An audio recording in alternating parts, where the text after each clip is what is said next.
I don't know if you can hear that. There's a plane in the background, but the Vancouver Canucks just won a game. In a day that I have been very tired.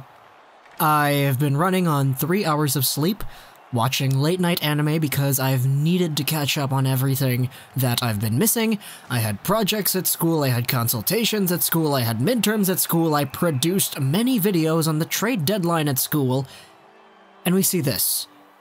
A 4-0 win for the Vancouver Canucks over the Anaheim Ducks. Take that back, Kevin Boyle.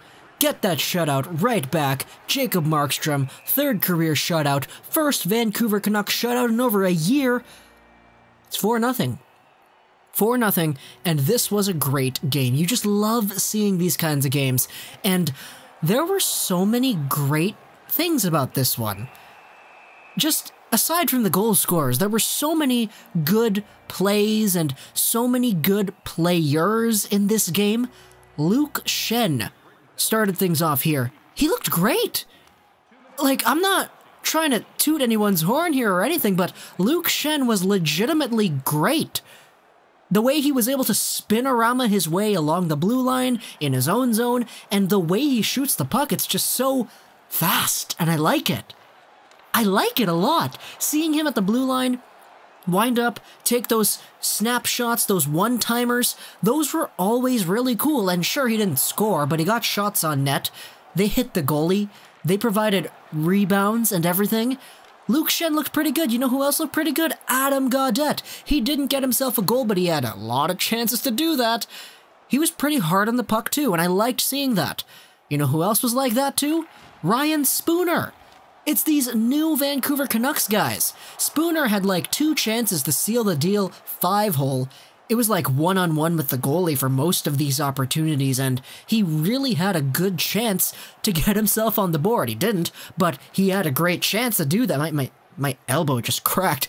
I get really dynamic when I talk about this. I'm moving my hands and my arms crack for some reason. Yeah, weird. I probably shouldn't edit that out. Talking about this game, though, Jacob Markstrom gets the shutout. Honestly, I don't think he could have gotten this shutout if you played this game 10 times. Because there were so many Anaheim opportunities that were just so whack.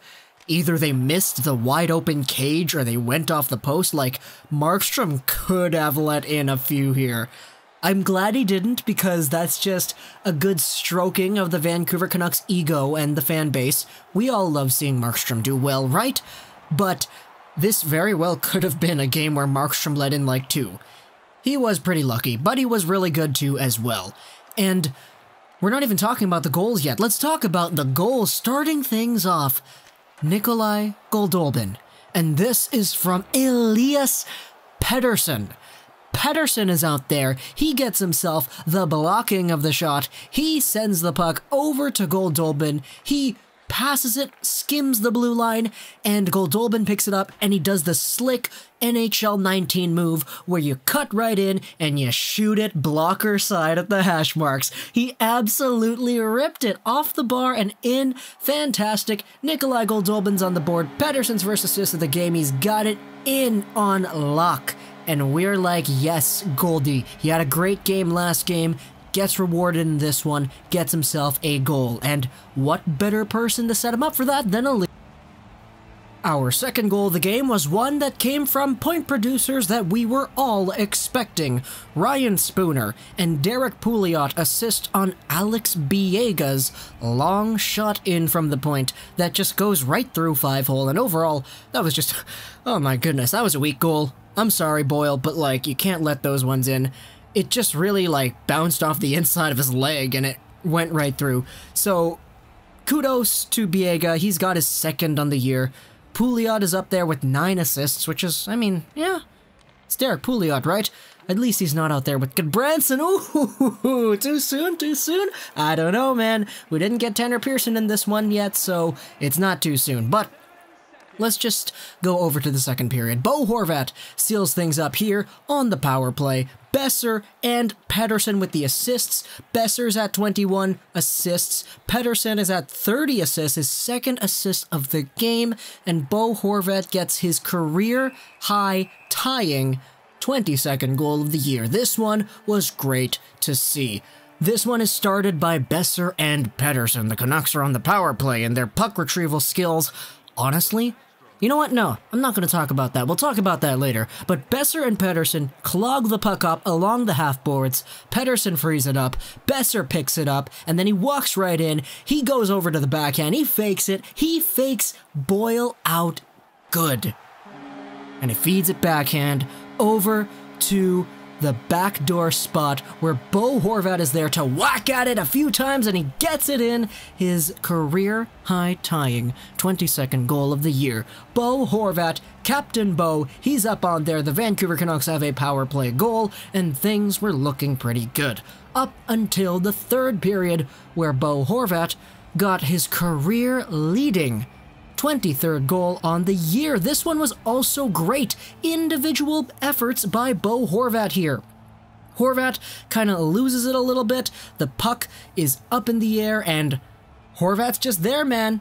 He dives, and he backhand swats it right in. Josh Levo is there to retrieve the puck. Horvat comes over to the middle, and he does the same thing that we were talking about with Goldobin. Walks right in towards the hash marks and fires at blocker's side. That's the NHL 19 goal. I score basically every single goal that is not a one-timer like that.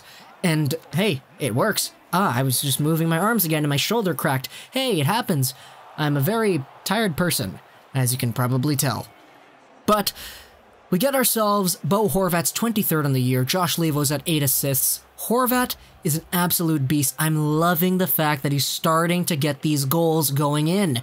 There was that long drought where Horvat wasn't scoring any goals, and now he's surpassed his career high for one season. That is great to see.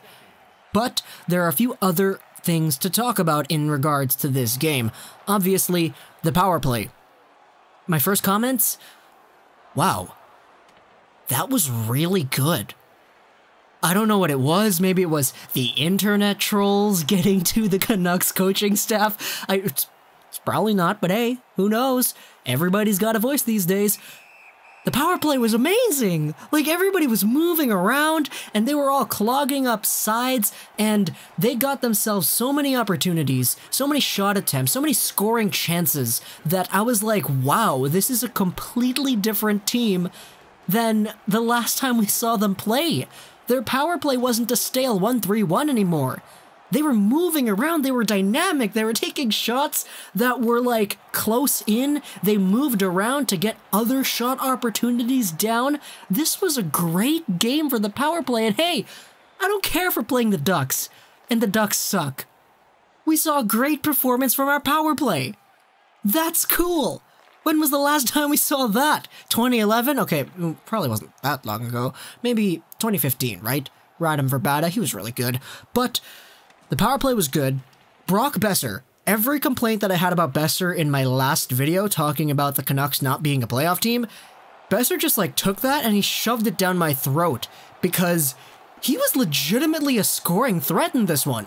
We saw it with his offensive IQ backhand pass over to Horvat for Horvat's first in the game, but Boeser the entire night, he held onto the puck a little bit more, which normally I would be kind of frustrated about, but in this game, Boeser was flying out there. Oh my goodness, I just saw the commercial on TV, the Canucks, for Kids Fun commercial here. It's got Sam Gagner on it.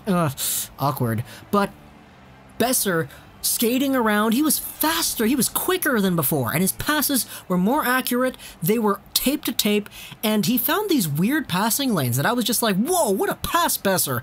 I didn't know you had that in you. You guys remember that last video, right? I talked about how Boeser, he just passes it, he shoots it, and it's always blocked, or it's always wide, and it's always a turnover. But this Boeser was a good Boeser, and he was less of the shooting kind of Boeser. When he did shoot, it was because Pettersson or Goldobin set him up, which he didn't score, but he had a great amount of time and chances to do so. Things were great for Brock Boeser in this game, and everybody else just had a great performance too, and screw you guys, I know it's against the Ducks, but hey, let me have this. It was an emotional trade deadline day with Dahlin leaving, Goodbranson leaving, and hey, Goodbranson leaving is a good thing in my mind. And it was kind of weird seeing this defensive core and just the hustle. The hustle of everybody out there was a little bit stronger than it was in the past. I don't know if it's because it's the trade deadline day, because they know that Gutty is gone, or because it's just a game against the Anaheim Ducks, but I'm happy. That was a great game, guys. A great game. Hope you guys enjoyed this video. Pleasant Trolls 9 Gaming, and bye.